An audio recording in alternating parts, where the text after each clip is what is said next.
Saviez-vous que l'alliance entre les États-Unis et l'Arabie Saoudite était née à bord d'un bateau? Eh oui, de retour de la conférence de Yalta en février 1945, le président américain Franklin Roosevelt rencontre le roi d'Arabie Saoudite, Abdelaziz ibn Saoud, à bord du croiseur américain l'USS Quincy, et il lui apporte la protection militaire américaine en échange d'un accès privilégié au pétrole saoudien.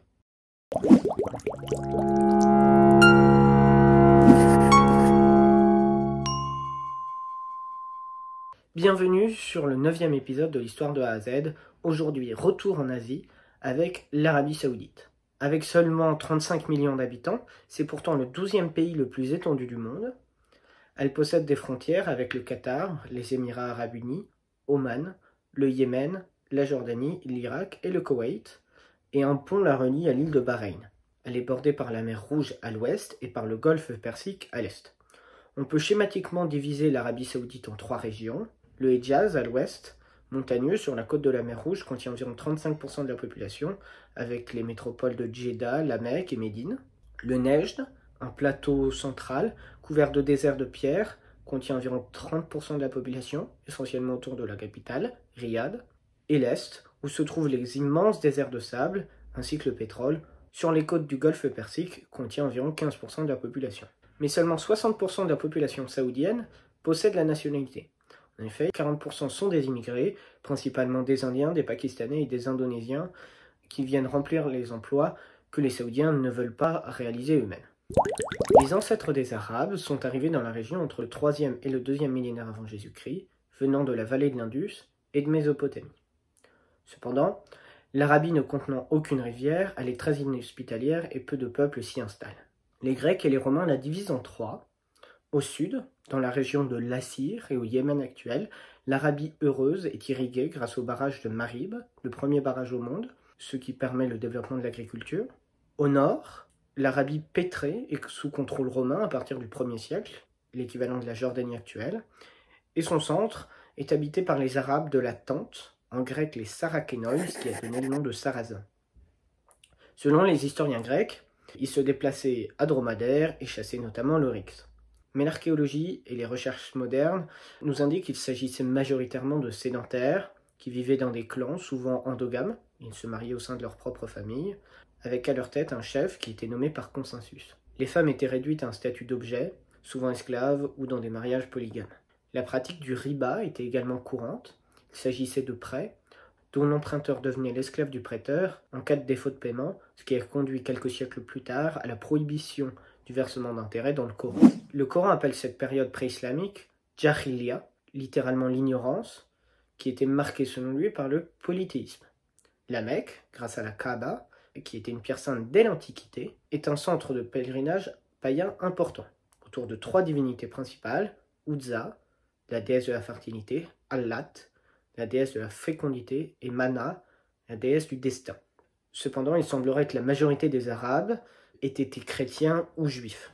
À l'été 610 de notre ère, un marchand de la Mecque, Mahomet, revient d'une retraite spirituelle dans la grotte de Hira et raconte qu'il a été visité par l'ange Gabriel qui lui aurait transmis le Coran lors de la nuit du destin, Laylat al-Qadr. C'est la naissance de l'islam. Mahomet prêche sa nouvelle foi à la Mecque, qui reprend les textes sacrés du judaïsme et du christianisme, la Torah, les psaumes, les évangiles, etc. Mais il ne convertit que quelques dizaines, quelques centaines de fidèles, essentiellement sa famille, ainsi que quelques esclaves et pauvres. En 619, sa femme, Khadija, et son oncle protecteur, Abu Talib, meurent.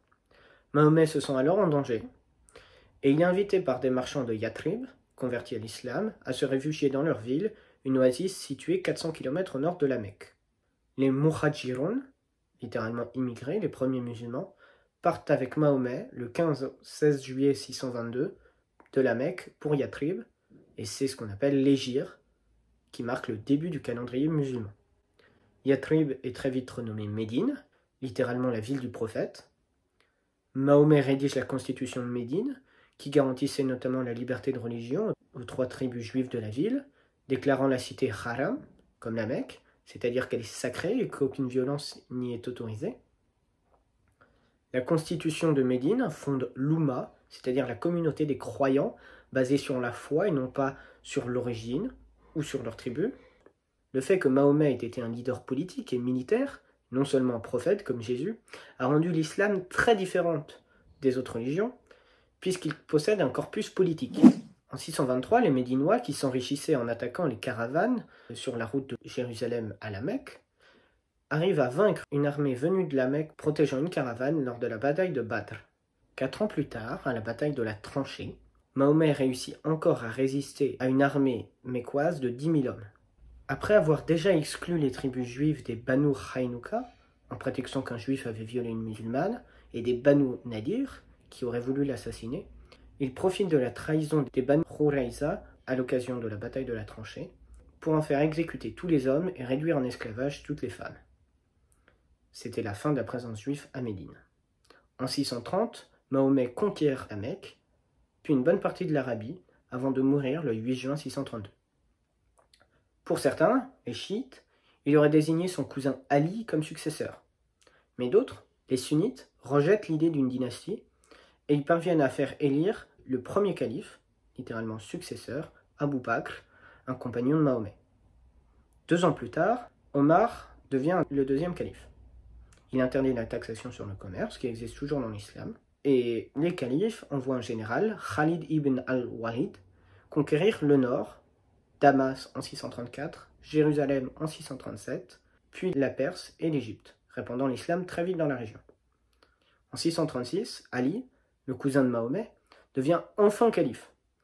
Mais ce sera le dernier des califes Rashidoun, c'est-à-dire les califes bien guidés, la première génération de califes. Le gouverneur de Syrie, Muawiyah, se révolte alors, ce qui mène à la première fitna, la grande discorde. Et après la victoire de Ali à la bataille de Siffin en 657, il montre de la merci envers les révoltés, ce que refuse un groupe extrémiste, les Kharijites, qui forment alors une troisième branche de l'islam, aux côtés donc des sunnites et des chiites. Ils revendiquent notamment de tuer tous les non-Kharijites, même musulmans, et vont jusqu'à tuer Ali en 661. Le gouverneur de Syrie, Muawiyah, fonde alors le califat omeyyade et déplace la capitale à Damas. Et les différentes dynasties qui vont suivre, Abbassides, Omeyyades, etc., auront pour capitale Bagdad, Damas, Cordoue, et se désintéressent progressivement de l'Arabie, une terre désertique, sans grand enjeu ni intérêt économique, qui reste donc largement en dehors de ce qu'on a appelé l'âge d'or de l'islam lors du Moyen-Âge, à l'exception de la Mecque, qui, grâce au Hajj, le pèlerinage, réussit à conserver une certaine importance politique et culturelle. Le mode de vie des tribus arabes évolue alors assez peu durant près d'un millénaire. Le Hejaz est dirigé localement par un shérif, c'est-à-dire un descendant de Fatima, la fille de Mahomet, notamment la dynastie des Hachémites à partir du XIIe siècle jusqu'au XXe siècle. En 1517, le sultan ottoman, Sélim Ier, conquiert l'Égypte et gagne alors le contrôle de la côte orientale de l'Arabie, ainsi que du Hejaz, et se déclare calife, titre honorifique qui lui permet également de protéger les côtes face aux incursions des navires portugais. Les Ottomans, au cours de leurs 5 siècles de domination, ne contrôlent jamais l'intérieur de l'Arabie, qu'ils laissent à des tribus alliées. Au milieu du XVIIIe siècle, un théologien sunnite, Mohammed ben Abdel Wahhab, qui avait étudié en Perse, empire chiite, revient en Arabie et fonde sa propre doctrine, le wahhabisme. C'est une forme de salafisme, c'est-à-dire de retour aux origines de l'islam, rejetant entre autres le culte des saints ou des morts, et instaurant une stricte ségrégation entre les sexes, par exemple les hommes s'habillent toujours en blanc et les femmes en noir.